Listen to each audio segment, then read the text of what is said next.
کوفہ کے مشرق میں ایک مرکز قائم کر کے اس کا نام دارالہجرت رکھا اور اس جگہ پر بغاوت کی خفیہ سرگرمیاں شروع کر دی۔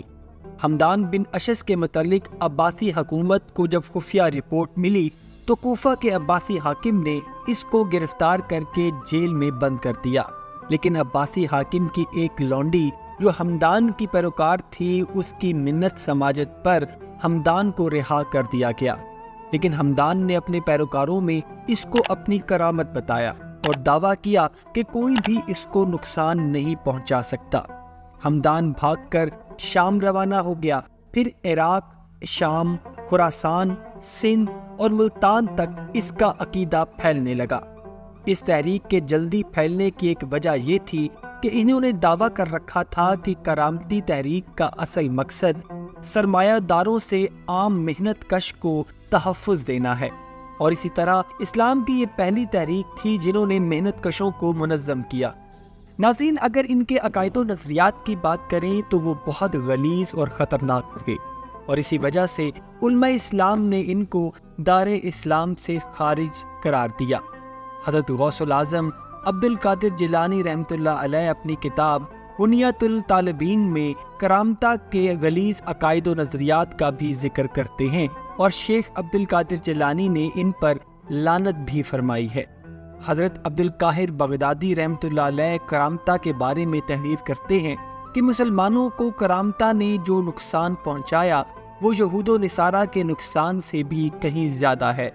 اور اس فرقے نے جتنے لوگوں کو گمراہ کیا ہے ان کی تعداد ان سے بہت زیادہ ہے جن کو دجال گمراہ کرے گا۔ ناظرین، کرامتہ کو عراق میں باطنیہ، کرامتہ اور مزداقیہ کا نام بھی دیا جاتا ہے، جبکہ خراسان میں یہ تعلیمیہ اور ملحدہ کے نام سے جانے جاتے ہیں۔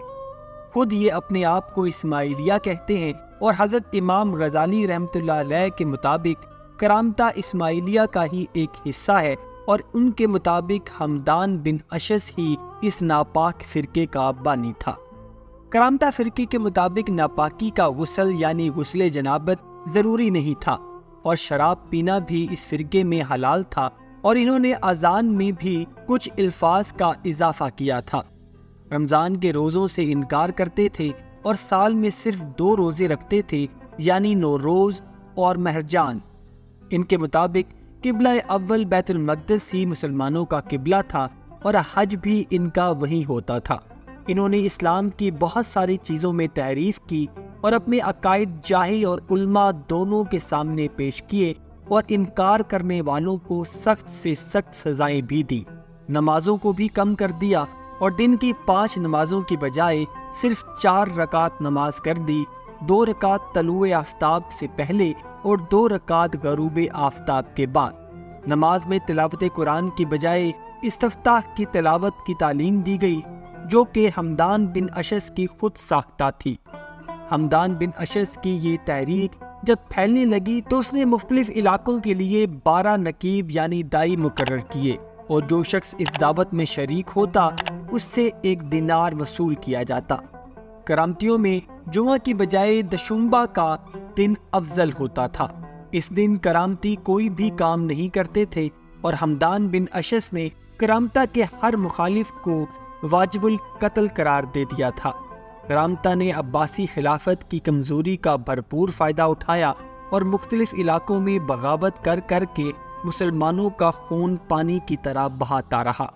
اور یہ وہی لوگ تھے جنہوں نے کرامتہ کو ماننے سے انکار کیا تھا۔ انہوں نے باری باری بغداد اور کوفہ کو بھی تباہ کیا، اور عباسی شاہی لشکر ہر بار ان سے شکست کھا جاتا تھا،